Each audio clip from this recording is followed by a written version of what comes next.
Terima kasih Tuhan buat kesempatan yang indah ini. Kami dapat bertemu dan bersekutu kembali untuk memuji dan memuliakan nama-Mu di dalam embun pagi, dalam nama Tuhan Yesus. Tiba saatnya kami mau mendengarkan firman-Mu yang akan dibagikan oleh hamba-Mu, Pak Paul. Berkati dia ya Tuhan dengan urapan yang dari surga, juga para lektor yang membacakan firman-Mu, dan kami semua yang ada di Zoom, yang di live YouTube, juga yang mendengarkan siaran ulang. Berikan kami hati yang haus dan rindu untuk mendengarkan dan melakukan firman-Mu, agar kami dapat agar orang dapat melihat dan merasakan kasih-Mu ada di dalam kami. Dalam nama Tuhan Yesus kami berdoa dan bersyukur. Haleluya. Amin. Terima kasih Pak Enardo. Amin. Terima kasih Bu Yana. Silakan Bu Sarma, Pak Kayan dan Bu Santi membaca secara berurutan firman Tuhan kita hari ini. Silakan. Baik, saya akan bacakan kebenaran firman Tuhan dari 1 Samuel 23 ayat 1 sampai 29. Beginilah pembacaan kebenaran firman Tuhan. Diberitahukanlah kepada Daud, begini, ketahuilah orang Filistin berperang melawan kota Kehila dan menjara tempat-tempat pengirikan. Lalu bertanyalah Daud kepada Tuhan, apakah aku akan pergi mengalahkan orang Filistin itu? Jawab Tuhan kepada Daud, pergilah, kalahkanlah orang Filistin itu dan selamatkanlah Kehila. Tetapi orang-orang Daud berkata kepadanya, ingatlah, sedangkan di sini di Yehuda kita sudah dalam ketakutan. Apalagi kalau kita pergi ke Kehila, melawan barisan perang orang Filistin. Lalu bertanya pula lah Daud kepada Tuhan. Maka Tuhan menjawab dia, firman-Nya, bersiaplah, pergilah ke Kehila, sebab aku akan menyerahkan orang Filistin itu ke dalam tanganmu. Kemudian pergilah Daud dengan orang-orangnya ke Kehila. Ia berperang melawan orang Filistin itu, dihalaunya ternak mereka dan ditimbulkannya kelelahan besar di antara mereka. Demikianlah Daud menyelamatkan penduduk Kehila. Ketika Abiatar bin Ahimelek melarikan diri kepada Daud ke Kehila, ia turun dengan membawa efod di tangannya. Kepada Saul diberitahukan bahwa Daud telah masuk ke Kehila. Lalu berkatalah Saul, Allah telah menyerahkan dia ke dalam tanganku, sebab dengan masuk ke dalam kota yang berpintu dan berpalang, ia telah mengurung dirinya. Maka Saul memanggil seluruh rakyat pergi berperang ke Kehila dan mengepung Daud dengan orang-orangnya. Ketika diketahui Daud bahwa Saul berniat jahat terhadap dia, berkatalah ia kepada Imam Abiatar, bawalah efod itu kemari. Berkatalah Daud, Tuhan Allah Israel, hamba-Mu ini telah mendengar kabar pasti bahwa Saul berikhtiar untuk datang ke Kehila dan memusnahkan kota ini oleh karena aku.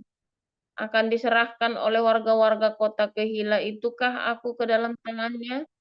Akan datangkah Saul seperti yang telah didengar oleh hamba-Mu ini? Tuhan Allah Israel, beritahukanlah kiranya kepada hamba-Mu ini. Jawab Tuhan, ia akan datang. Kemudian bertanyalah Daud, akan diserahkan oleh warga-warga kota Kehila itukah aku dengan orang-orangku ke dalam tangan Saul? Firman Tuhan, akan mereka serahkan. Lalu bersiaplah Daud dan orang-orangnya, kira-kira 600 orang banyaknya. Mereka keluar dari Kehila dan pergi kemana saja mereka dapat pergi. Apabila kepada Saul diberitahukan bahwa Daud telah meluputkan diri dari Kehila, maka tidak jadilah ia maju berperang. Maka Daud tinggal di padang gurun, di tempat-tempat perlindungan. Ia tinggal di pegunungan, di padang gurun Jib, dan selama waktu itu Saul mencari dia, tetapi Allah tidak menyerahkan dia ke dalam tangannya. Daud takut karena Saul telah keluar dengan maksud mencabut nyawanya. Ketika Daud ada di padang gurun Jib di Koresa, maka bersiaplah Yonatan anak Saul, lalu pergi kepada Daud di Koresa. Ia menguatkan kepercayaan Daud kepada Allah dan berkata kepadanya, "Janganlah takut, sebab tangan ayahku Saul tidak akan menangkap engkau. Engkau akan menjadi raja atas Israel, dan aku akan menjadi orang kedua di bawahmu." Juga ayahku Saul telah mengetahui yang demikian itu. Kemudian kedua orang itu mengikat perjanjian di hadapan Tuhan. Dan Daud tinggal di Koresa, tetapi Yonatan pulang ke rumahnya. Tetapi beberapa orang Jib pergi menghadap Saul di Gibea dan berkata, "Daud menyembunyikan diri dekat kami di kubu-kubu gunung dekat Koresa, di bukit Hakhila, di sebelah selatan padang belantara. Oleh sebab itu, jika tuanku raja berkenan datang, silahkanlah datang. Tanggungan kamilah untuk menyerahkan dia ke dalam tangan raja." Berkatalah Saul, "Diberkatilah kiranya kamu oleh Tuhan, karena kamu menunjukkan sayangmu kepadaku. Baiklah pergi, carilah kepastian lagi, berusahalah mengetahui di mana ia berada dan siapa yang telah melihat dia di sana. Sebab telah dikatakan orang kepadaku bahwa ia sangat cerdik. Berusahalah mengetahui segala tempat persembunyiannya. Kemudian datanglah kembali kepadaku dengan kabar yang pasti, dan aku akan pergi bersama-sama dengan kamu. Sesungguhnya, jika ia datang di dalam negeri, maka aku akan meneliti dia di antara segala ribuan orang Yehuda." Lalu berkemaslah mereka pergi ke Jib mendahului Saul. Daud dan orang-orangnya ada di padang gurun Maon, di dataran di sebelah selatan padang belantara. Ketika Saul dengan orang-orangnya pergi mencari Daud, diberitahukannya lah hal itu kepada Daud. Lalu pergilah ia ke gunung batu dan tinggal di padang gurun Maon. Saul mendengar hal itu, lalu mengejar Daud di padang gurun Maon. Saul berjalan dari sisi gunung sebelah sini, dan Daud dengan orang-orangnya dari sisi gunung sebelah sana. Daud cepat-cepat mengalahkan Saul, tapi Saul dengan orang-orangnya sudah hampir mengepung Daud serta orang-orangnya untuk menangkap mereka. Ketika seorang suruhan datang kepada Saul dengan pesan, "Segeralah undur, sebab orang Filistin telah menyerbu negeri." Berhentilah Saul mengejar Daud dan pergi menghadapi orang Filistin. Itulah sebabnya orang menyebut tempat itu Gunung Batu Keluputan. Daud pergi dari sana, lalu tinggal di kubu-kubu gunung di En-Gedi. Demikian pembacaan kebenaran firman Tuhan.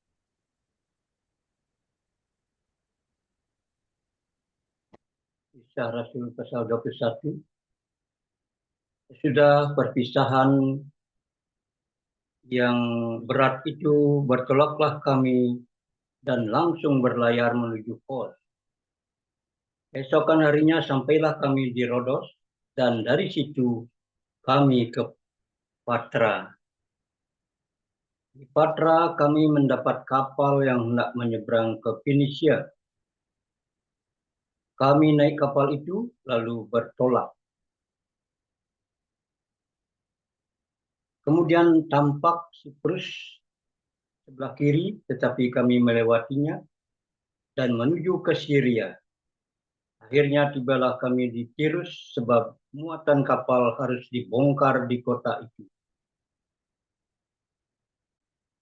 Ayat 4. Di situ kami mengunjungi murid-murid dan tinggal di situ 7 hari lamanya. Oleh bisikan roh, murid-murid itu menasihati Paulus supaya ia jangan pergi ke Yerusalem. Ayat 5. Tapi setelah lewat waktunya kami berangkat meneruskan perjalanan kami. Murid-murid semua dengan istri dan anak-anak mereka mengantar kami sampai ke luar kota. Dan di tepi pantai kami berlutut dan berdoa.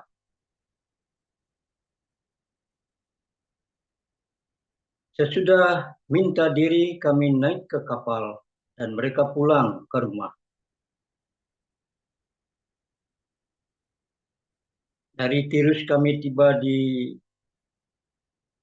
Petole dan di situ berakhirlah pelayaran kami. Kami memberi salam kepada saudara-saudara dan tinggal 1 hari di antara mereka. Ayat 8, Pak, tolong. Pada keesokan harinya, kami berangkat dari situ dan tiba di Kaisaria. Kami masuk ke rumah Filipus, pemberita Injil itu, yaitu satu dari ke-7 orang yang dipilih di Yerusalem, dan kami tinggal di rumahnya. Filipus mempunyai 4 anak darah yang beroleh karunia untuk bernubuat. Setelah beberapa hari kami tinggal di situ, datanglah dari Yudea seorang nabi bernama Agabus.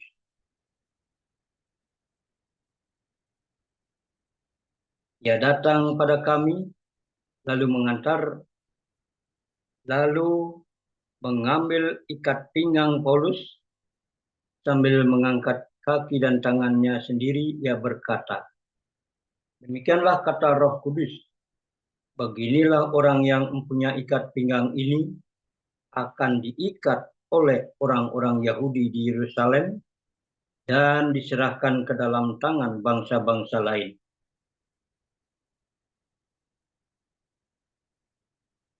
Mendengar itu, kami bersama-sama dengan murid-murid di tempat itu meminta supaya Paulus jangan pergi ke Yerusalem. Tetapi Paulus menjawab,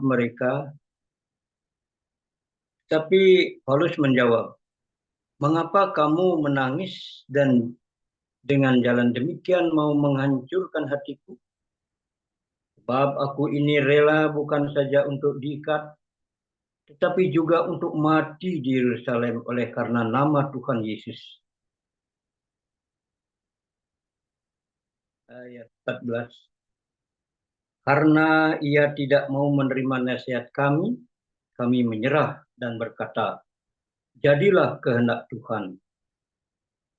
Sesudah beberapa hari lamanya tinggal di Kaisaria, berkemaslah kami, lalu berangkat ke Yerusalem.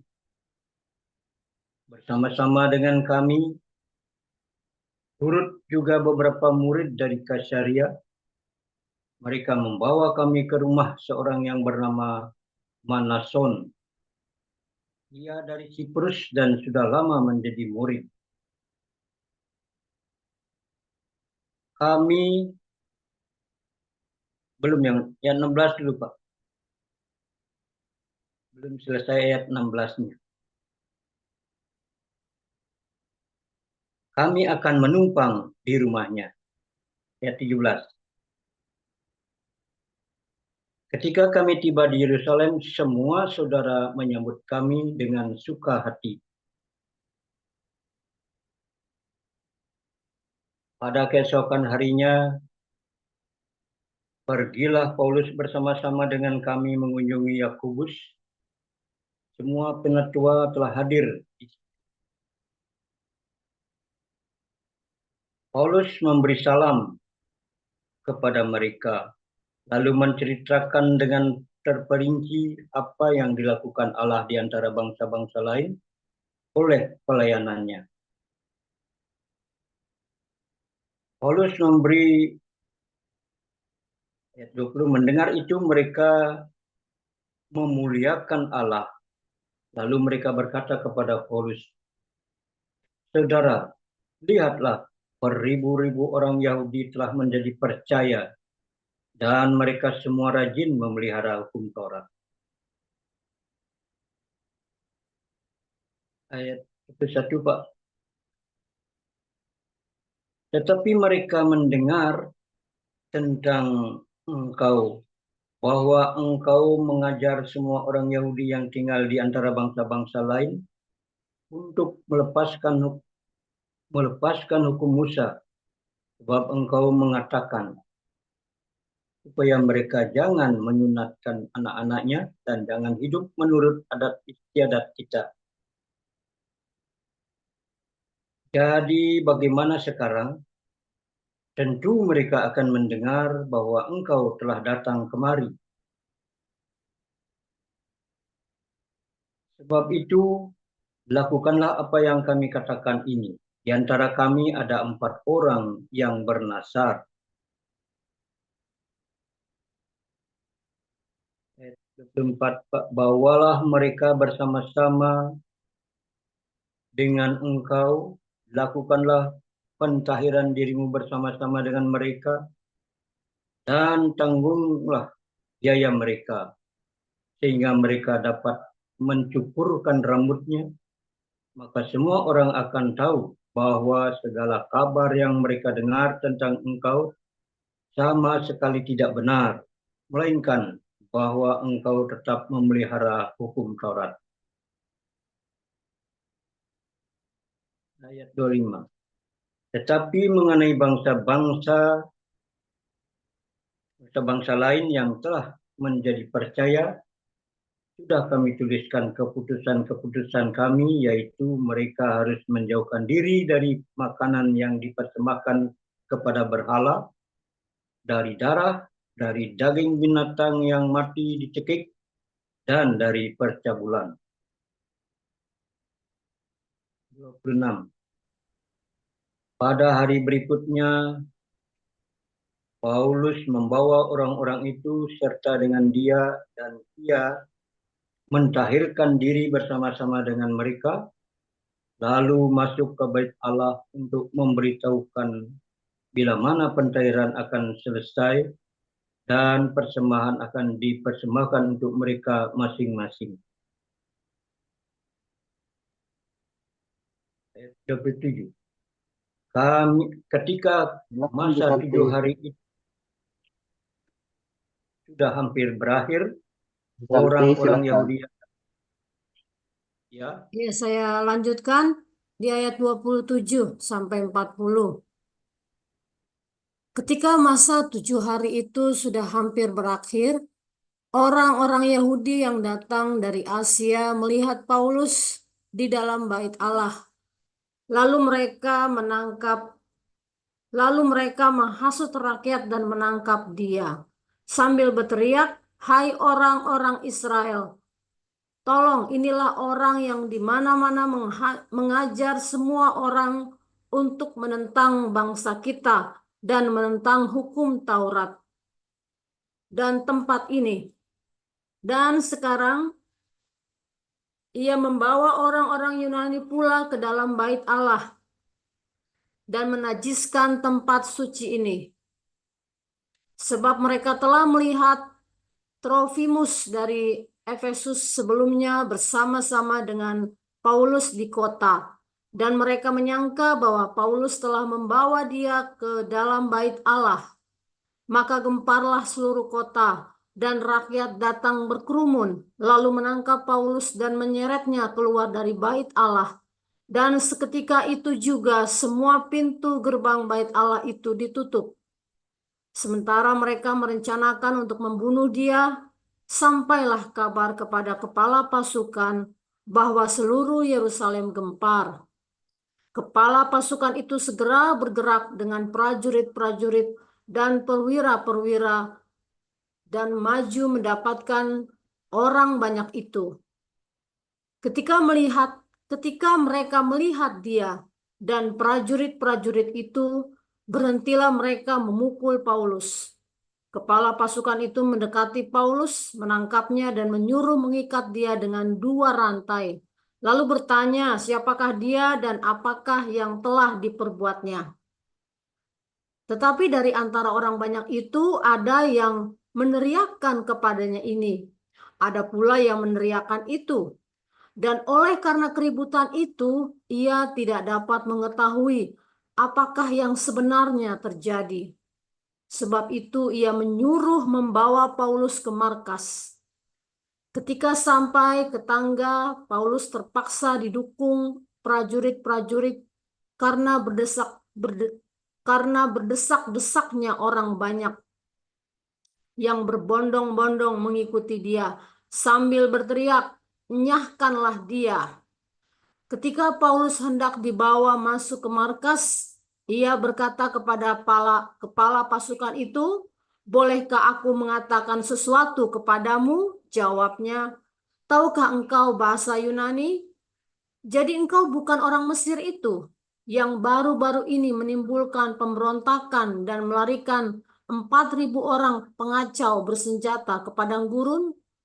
Paulus menjawab, "Aku adalah orang Yahudi dari Tarsus, warga dari kota yang terkenal di Kilikia. Aku minta supaya aku diperbolehkan berbicara kepada orang banyak itu." Sesudah Paulus diperbolehkan oleh kepala pasukan, pergilah ia berdiri di tangga dan memberi isyarat dengan tangannya kepada rakyat itu. Ketika suasana sudah tenang, mulailah ia berbicara kepada mereka dalam bahasa Ibrani.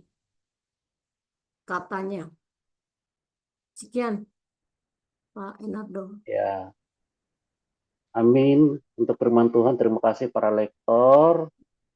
Terima kasih pada Bu Yohana, Bu Sarma, Pak Kayan, dan Ibu Santi.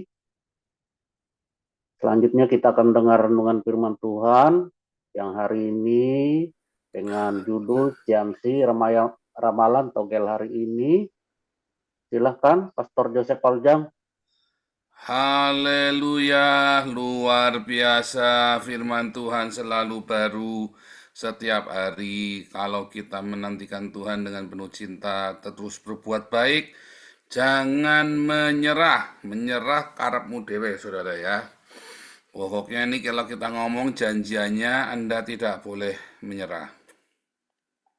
Saudara, saya jualan togel dulu ya, dari SD kelas 6 sampai saya kurang lebih SMP kelas 3 atau SMA kelas 1, saudara ya. Mungkin 4 atau 5 tahun itu, saudara. Selama saya jualan togel itu, kita dulu melarat sekali ya. Papi saya nganggur, mami saya juga kerja juga pakai uang habis terus. Ya, karena utangnya banyak ya, saudara ya. Terus kami jualan togel. Saya pertama jualan togel itu, saya sering cerita ya dulu ya, Porkas SDSP ya, saudara ya. Singkat cerita, tokonya kami ramai sekali ya, toko Porkas SDSP.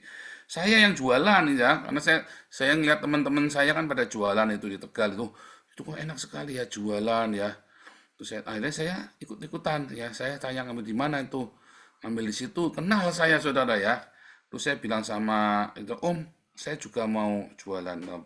Terus papi saya yang ini, yang atas namanya papi tanda tangan, terus saya ngambil, saya jualan tuh sendirian tuh ya. Nah, terus di situ tuh banyak orang ngeramal, saudara. Singkat cerita makin lama makin rame. Kita ada kita kan tokonya kita di pinggir jalan persis ya. Di situ tuh banyak orang. Sampai dari saya buka itu ya, pokoknya saya kan bukanya kurang lebih jam pulang kalau hari Minggu kan libur kan, pulang gereja saya jam 10, jam 11 saya buka, saudara. Jam 11 ke gereja, saudara ya, saya ke gereja rajin saya. Jam 11 kita buka, saudara ya, sampai bukaan sampai jam 9. Itu orang dari pagi ya. Dari pagi sampai jam 9 nongkrong di situ, dirumus itu, saudara ya, satu-satu itu ya. Wah, sana sih dirumus ini, wah sampai mumet-mumet. Wah, saya pinter, saudara, tak. Saya selalu bikin es batu yang banyak, terus tak kasih air itu, ada esnya, wah seneng, tambah rame, saudara. Yang tak kenapa saya ngerti gitu-gitu ya, bisa ngerti aja. Wah, nyes katanya dia kan. Jadi orang makin ramai dirumus, ada namanya Ciamsi itu nanti tulisan-tulisan aneh yang keluar kayak cacing begitu, nanti tiba-tiba ada orang yang merasa dirinya paling sakti. Oh, ini bacanya ini nih, wos ngandel lo, besok keluarin nomornya ini. Tapi nggak ada yang tembus, saudara. Ya, mereka kadang beli ya kalau beli itu satu buku gitu ya, satu buku itu 25 lembar. Bukan cuma satu buku tapi satu bendel, saudara ya. Wah, itu bisa sampai 50 juta itu ya. Kalau beli itu ya, sampai 5 borong togel itu sampai 50 juta, saudara. Ya kita tinggal di desa, jadi banyak 50 juta itu ya. Ngeri itu, saudara. Ini orang kesetanan bener itu orang-orang itu. Dirumus, diramal, dikelinting, di apa. Kalau saya kan, dulu suka saya sering cerita ya, saudara ya. Saya tinggal bilang 51, saya bilang begitu kan. Nah, karena mereka udah jeblok kepala itu udah panas setiap minggu datang udah ada yang tembus. Nah, 51, udah 51, wah, semua pasang 51 tembus saudara, 51 keluar nomornya. Tambah rame tokonya saya, tambah rame saudara ya. Wang Sita apa Wang Sita ya? 70 keluar ya, 70 keluar beneran 70 itu ya saudara ya. Nggak pakai ngerumus, nggak pakai apa, pokoknya saya tinggal ngoceh aja saudara. Kenapa saya ngoceh begitu? Lah wong mereka ngerumus aja pada nggak tembus. Dalam hati saya bilang aja 51. Ya, saudara ya. 51, misalnya bilang begitu ya. Tembus semua saudara ya. Waduh, itu mereka seneng ya. Ada yang dapat 1 juta, ada yang dapat 3 juta. Karena mereka pasangnya banyak-banyak gitu ya. Waduh, belinya kan modalnya 300 rupiah gitu kan. 300 rupiah zaman itu. Dapatnya bisa 1 juta, dapat 3 juta itu ya. Waduh, itu mereka dapat banyak ya saudara ya. Wah, saudara itu benar-benar masa-masa yang gila-gilaan itu ya. Ini ada Daud, Raja Daud, saudara ya. Dia mau pergi ke Kehila, dia nanya, Tuhan, dia sudah mau ya, apakah saya bisa mengalahkan orang Filistin? Ya, pakai Urim Tumim, tok, tok, tok, tok, tok. Urim Tumim itu kayak 2 batu gitu ya.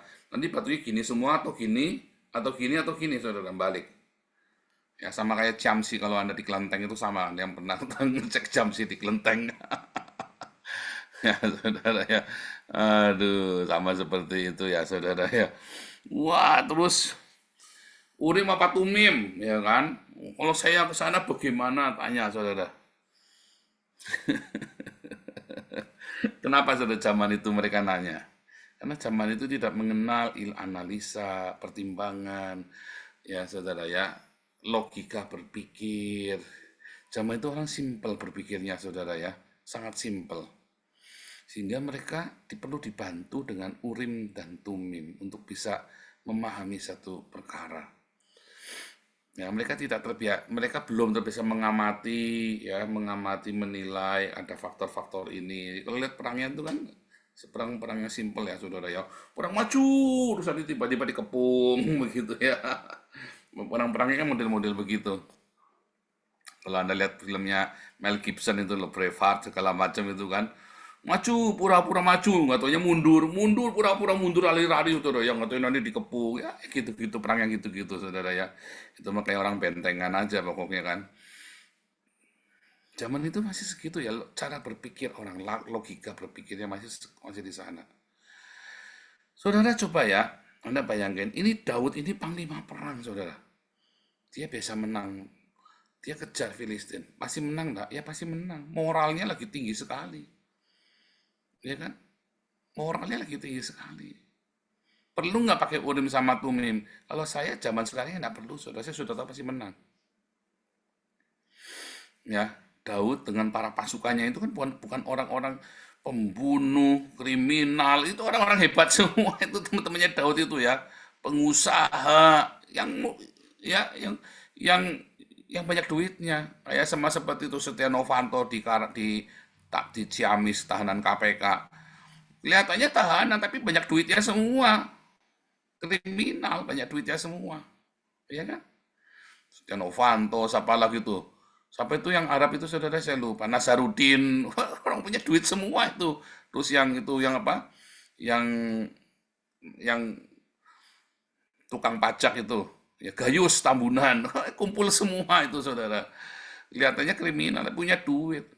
Ya kan, modalin. Kalau yang deket sama mereka mau bikin apa dimodalin sama mereka. Ya sama, Daud itu kumpulannya orang-orang begitu tuh, kriminal-kriminal gitu ya. Orang-orang kriminal. Dulu anak saya, saudara ya, bikin kelompok sel begitu, dikhianati sama temennya. Ya, pertamanya dia sok baik, adalah dibagi gitu ya, dibagi yang bagus-bagus ikut sana. Anak-anak yang orang kaya ditarik semua, saudara, sama temennya. Dia cuma dapat anak-anak nelayan.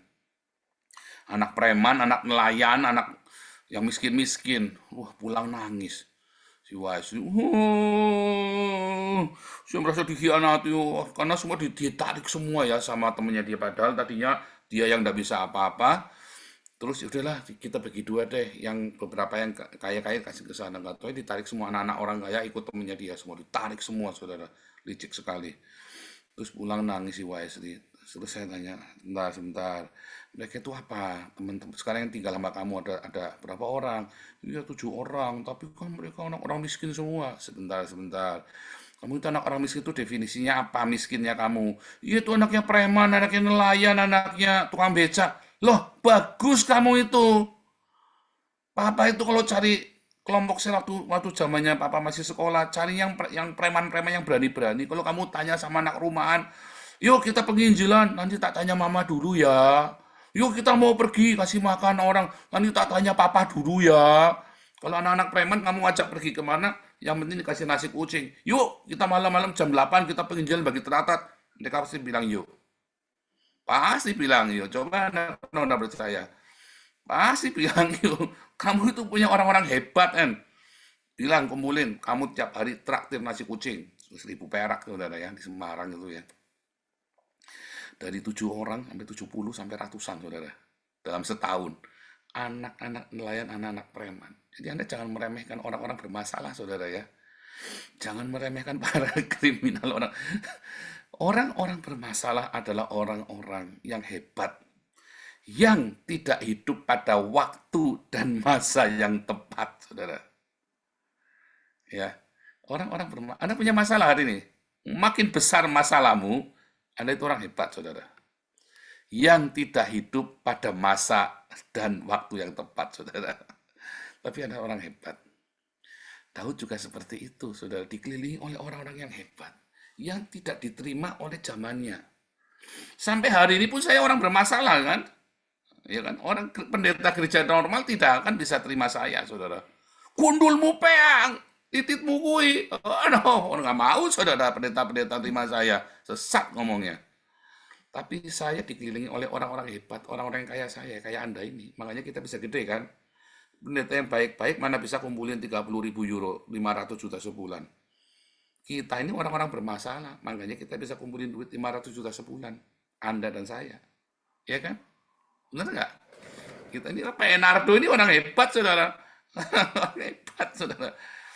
Ya kan? Kita ini orang-orang hebat. Gua Adulam. Kumpulan orang hebat yang hidup tidak tepat waktunya, saudara. Tapi kita punya potensi yang hebat. Ya, saudara, kalau Anda punya anak yang nakal, Anda jangan pusing. Anda hanya perlu berdoa sama Tuhan, minta hikmat. Kapan kamu bisa dapat tune, frekuensi yang tepat masuk, diarahkan, dibelokin. Itu anak hebat, saudara. Kalau anakmu anak baik-baik, nurut di rumah, kamu harus khawatir. Kalau anak saya nurut, tapi saya tidak khawatir. Kenapa? Karena bapaknya hebat dan saya turunkan ilmu saya ajar. Ya, ginian. Kita arahkan. Kadang-kadang dia nabrak, biar kayak tadi nabrak sama anak nelayan dihajar. Leadership-nya bagus si Wesley itu, saudara. Akhirnya dia punya leadership terbentuk. Jadi Urim dan Tumim, sebenarnya Daud kalau perang, nggak usah tanya Urim Tumim, pasti menang, saudara. Pasti menang. Hanya dia belum tahu bagaimana cara memenangkan pertempuran itu, ya kan? Kedua, ya. Dia mau pergi, datang Saul, saudara ya, mau nangkep Daud di kota yang sudah dia bela. Pasti akan diserahkan nggak? Dia tanya Urim sama Tumim lagi. Pasti nggak diserahkan? Ya pasti, saudara.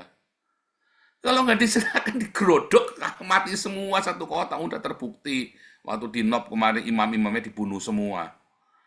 Jadi sebenarnya Daud tidak perlu tanya, tapi karena waktu itu memang belum nyampe. Jadi dia pakai Urim Tumim, tok tok tok tok tok tok. Anda jangan berpikir yang rohani jauh-jauh, saudara. Di kelas profetik nanti Anda diajarin Urim Tumim itu ya, Jamsi segala macam, tok tok tok tok tok tok. Karena dia goyah hatinya, saudara, bingung. Sudah pasti diserahkan, tapi dia nggak mau pergi karena capek, lari kan capek jadi buronan. Jadi kan udahlah, aku tak tanya Urim Tumim. Untung keluarnya disuruh lari, saudara. Akankah aku diserahkan? Ya pasti. Pasti. Ya itu nggak usah pakai Urim Tumim. Kalau ada orang tanya sama saya yang begitu, kamu pergi. Nggak usah pakai Urim Tumim, saudara. Kenapa? Karena ada logika berpikir dan ada pertimbangan hati nurani, punya pengalaman yang panjang. Pak, kalau gitu nggak usah tanya Tuhan. Tanya, tapi caranya nggak begitu, saudara. Boleh, tidak boleh, iya apa enggak. Kalian kalau tanya Tuhan, Tuhan ini jodohku atau bukan? Kalau Anda ngelihat ya tidak sesuai selera, oh, ini bukan dari Tuhan. Udah cantik, kaya, oh ini dari Tuhan. Ganteng, bagus dari Tuhan. Begitu kawin nggak taunya tidak memuaskan. Oh ini Tuhan kayaknya kasih salah dulu. Bukan. Lo tadi tuh dulu Tuhannya bilang apa sama kamu? Ini ada orang di Belanda, saudara ya. Ini jodoh dari Tuhan. Selalu aku sudah tanya Tuhan. Ini jodoh dari Tuhan. Sebentar, definisimu dari Tuhan. Aku sudah minta tanda, tandanya apa? Saya tanya. Hati-hati loh saudara. Tandanya kamu maksa kok. Iya kan? Mau tandanya ini, pokoknya kalau ada kejadian begini, tandanya universal. Pokoknya kalau saya keluar, nanti ada mobil lewat, ganjil apa genap. Wah, tanda universal susah saudara. Ngitung kancing, wah, jangan. Kalau tanda minta tanda itu yang ekstrim. Kalau Anda, ya kan, katanya Anda, saya punya indera keenam. Tuhan, kalau orang ini jodohnya dari Tuhan, ya, biarlah siang hari ini saya ngelihat dengan mata kepala sendiri ada orang disambar geledek. Tandanya gitu, saudara. Tuhan, kalau ini jodoh dariku, saya minta Bursa Efek Jakarta hari ini juga runtuh, Tuhan. Nah, harusnya gitu tandanya, saudara, ekstrim. Pasti. Nggak runtuh, berarti bukan dari Tuhan. Anda tanya 1000 wanita, ditungguin Bursa Efek Jakarta, gedungnya itu ya, BEJ Jakarta itu ya, nggak rubuh-rubuh, berarti semuanya bukan dari Tuhan. Masa Anda mau tanya begitu tandanya? Hah? Ikut kelas profetik ya, ekstrim ya. Coba Paulus, saya bandingkan ya, langsung lompat ya. Nanti kalau Anda yang ngerti diulangin lagi. Rasul Paulus datang dalam satu lagi doa. Tiba-tiba Nabi Agabus, dia lepas ikat pinggangnya, Paulus terus diikat tangannya. Ya, apa ikat pinggang? Ini nanti Paulus kalau ke Yerusalem pasti ditangkap. Kalau Anda dikasih tahu gitu, Anda pergi ke Yerusalem apa enggak, saudara? Ini Nabi udah ngomong nih. Paulus bilang, enggak apa-apa, aku mau ke Yerusalem. Ditangkap, iya enggak apa-apa. Jangan, ya enggak apa-apa, kamu kok jangan, aku enggak apa-apa, aku kamu jangan. Ayo, saudara, Anda mau pergi enggak ke Yerusalem? Udah dikasih tahu sama Nabi loh. Tapi ditangkap beneran, ditangkap beneran. Tadi bandel dong, nggak dengar suara Tuhan sih. Nggak dengar suara Tuhan sih. Loh, dengar. Ditangkap, iya enggak apa-apa. Anda ngerti nggak maksudnya? Karena hidupnya penuh dengan penyerahan kepada Tuhan. Dia hidupnya menyerah sepenuhnya, dia ngerti. Nabi Agabus benar, tapi dia tetap mau berangkat. Karena dia hidup pun baik, mati pun baik. Jadi Anda tidak perlu urim dan tumim. Anda tidak perlu Tuhan jawab iya atau tidak. Selama hidupmu penuh dengan penyerahan kepada Tuhan, kamu jaga hidupmu di dalam kasih dan kekudusan. Ya, jangan ikuti hawa nafsu. Anda bikin satu pertimbangan-pertimbangan. Kalau ini nanti begini, kalau ini nanti begitu. Anda siap nggak dengan konsekuensi? Konsekuensi mana yang Anda siap? Kalau saya menikah sama orang itu, ya dulu yang seneng sama Ana tuh, sama Bu Ana tuh banyak, saudara. Nah, saya kalau datang ngapel kan saya pernah cerita tuh, yang ngapel tuh pakai mobil karena kos-kosannya persis di depannya UKSW, saudara ya. Jadi itu kosan mahal di situ ya. Yang ngapel semua pakai mobil semua, saya datang ngontel pakai sepeda tua, saudara. Dikit, pede banget, saudara ya. Anak kan harus milih kan, mau diapelin pakai mobil, pacaran sama orang yang pakai mobil, apa ngontel pakai sepeda, saudara. Kalau pacaran sama saya, jadi pendeta, karena saya sudah bilang, kamu cita-cita apa? Saya mau jadi misionari, mau transmigrasi saya, saudara. Saya sudah ngomong sama mertua saya, calon mertua saya dulu. Saya dulu kan manggilnya ini ya, masih tante nanti anak mau saya ajak transmigrasi di Kalimantan, saudara. Mamanya anak tekelan batuk, saudara. Ini anak orang kaya, saudara mau ajak transmigrasi di Kalimantan. Anda kalau Ini Pak Enado nih, anaknya diajak nih, mau kemana? Mau ke Nigeria, Pak, mau jadi misionari Cekelan Batu, saudara, mau ke Belanda, kok ke Nigeria. Mau ya ke Belanda, Bu Ambar sama nih, mau kemana? Mau ke sana. Diajak sama Pak Edi, mau ke Bali, ya enggak apa-apa, boleh orang tuanya. Coba ngomong pergi mau ke Papua Nugini, enggak boleh kawin, saudara. Orang dibilang ke Bali ya semua boleh, saudara. Enggak, kan ada pilihan kan. Kalau pilih ini, kamu jadi hamba Tuhan. Kalau kamu pilih sama dia, jadi orang kaya. Tapi dia tidak percaya Tuhan. Kamu, oh yang kaya yang percaya Tuhan, yang hamba. Ya, masalahnya adanya pilihannya itu. Apapun yang kamu pilih, konsekuensinya kamu hitung. Kamu sanggup nggak dengan konsekuensi itu? Lalu kamu punya cinta kepada Tuhan, punya kekudusan, kamu terbiasa berserah kepada Tuhan. Apapun yang kamu pilih, kamu punya konsekuensinya. Jalani dengan mantap, saudara. Anda tidak perlu urim dan tumim. Tidak perlu minta ngitung kancing. Tidak perlu minta tanda geledek dari sorga, saudara. Nyamber tetanggamu itu yang kurang ajar. Samber geledek, saudara. Kalau ini dari Tuhan. Pak Edi dulu berdoanya gitu, saudara ya. Tuhan, kalau Ambar ini, Bu Ambar ini, Mbak Ambar ini jodohku, aku minta tetanggaku malam ini disamber pakai geledek. Jedar bener samber geledek, saudara. Jadi belai ini Ambar pasti bojoku. Bercanda, saudara, enggak gitu. Tapi jangan gitu tandanya, kan udah dihitung yang benar, saudara ya. Makanya jodoh, makanya romantis sudah begini ya, sudah tidak muda lagi, masih yang-yangan begitu, saudara. Ini kan ya, mesra, karena apa? Karena dari Tuhan. Tandanya dari Tuhan apa? Karena kita siap dengan segala konsekuensinya kita. Bukan nunggu orang sambil geledek, bukan, saudara. Ya, Anda punya cinta, punya penyerahan hidupmu kepada Tuhan. Tuhan akan sertai, jangan takut, saudara. Tuhan akan sertai semua pilihanmu selama kamu memilih bukan dengan hawa nafsu. Dan kamu tahu, kamu harus jujur, belajar jujur sama diri sendiri. Belajar jujur dengan diri sendiri.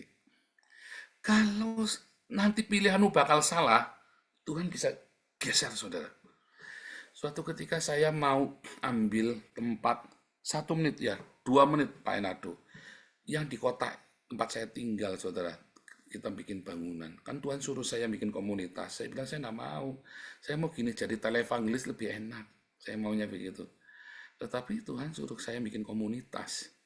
Saya mau carinya di sini saja. Saya nggak mau ngoyo. Umur saya sudah 50 tahun. Saya nggak mau ngoyo, nggak mau ambisi. Ya udah gini saja. Yang penting anak-anak baik, toh saya cukup makan. Ya. Kedenak, enggak. Seberapa kali orang juga, enggak kepengen saya. Enggak. Terus tiba-tiba kita nggak dapat tempat. Duitnya ada, tapi nggak bisa dapat tempat di sini, saudara. Duitnya ada. Kita heran sampai sahabat saya saja tak pinjemin tempatnya, tak pinjem, tak bayar, enggak boleh, saudara. Dalam hati, kemarin tak komplain ya, aku tuh kecewa sama kamu. Tak bilangin, kamu tuh punya 2 tempat. Dan kamu nggak bisa pakai maksimum. Aku bayar aja kamu nggak mau. Aku nggak tahu apa yang dalam pikiranmu, tak komplain, saudara ya. Saya mau orangnya direct ya. Tapi memang Tuhan suruh saya di Den Haag. Di komunitas kita tambah gede, sudah cepat sekali.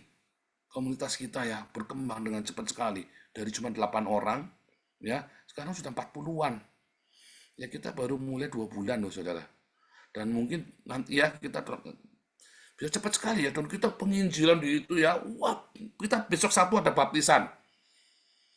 Oh, tinggi besar, saudara. Orangnya tinggi besar, 2 meter. Mau saya baptis, saudara, besok. Kita nuai terus ya. Kalaupun kamu mau bikin salah, kalau hatimu penuh penyerahan sama Tuhan, jangan ikuti hawa nafsu, tapi kamu selalu belajar. Ya, belajar untuk cinta didahulukan. Tuhan akan belokkan, saudara. Dan gak usah jengkel kalau ada mentok, kayaknya mentok ya. Kamu jangan jengkel, diem aja. Waktu saya, gitu ya, saya bukan jengkel, cuma saya gedek-gedek sama teman saya ini. Kamu kan punya 2 tempat. Kamu kan tinggal, saya kasih kamu. Kenapa kamu enggak boleh? Ya, sepakat kita sudah ke Gemeente, sudah ke kantor semua, kita udah tanya gereja-gereja, waduh, nggak ada yang mau kasih. Begitu kita ke Den Haag, saudara, nggak pakai lama, saudara. Langsung dapat Pak Yus sampai gedek-gedek. ya langsung dapat tempatnya enak sekali. Ya, perfect saudara. Wah, gila kita dapat dapurnya saudara. Gila gede banget. Kalaupun kelihatannya mau salah, Tuhan akan geser. Tiba-tiba ya kamu tidak jadi sama pilihanmu itu, saudara, perempuan itu atau laki-laki itu.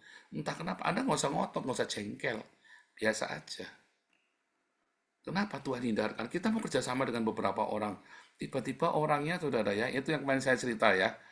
Tiba-tiba orangnya bilang, saya maunya diberi donasi, tapi tidak mau bantu kamu. Saya bilang, kita mah kalau nggak kerja, kita nggak mau kasih donasi. Oh itu bukan dari Tuhan, siapa bilang? Nggak kerja jangan makan. Saya bilang, marah orangnya ya. Hari ini dia marah saudara ya, mutung. Itu, untung Tuhan kasih tahu kan. Orang ini bagus sekali saudara ya. Tapi mutung orangnya, biarin aja. Tuhan singkapkan. Kitanya nggak usah kesel. Biasa aja, diamin aja saudara. Karena pasti Tuhan akan tuntun hidupmu. Tuhan Yesus memberkati. Diulangi lagi ya, kalau nggak ngerti ya. Ini penting sekali hari ini firman Tuhan ya.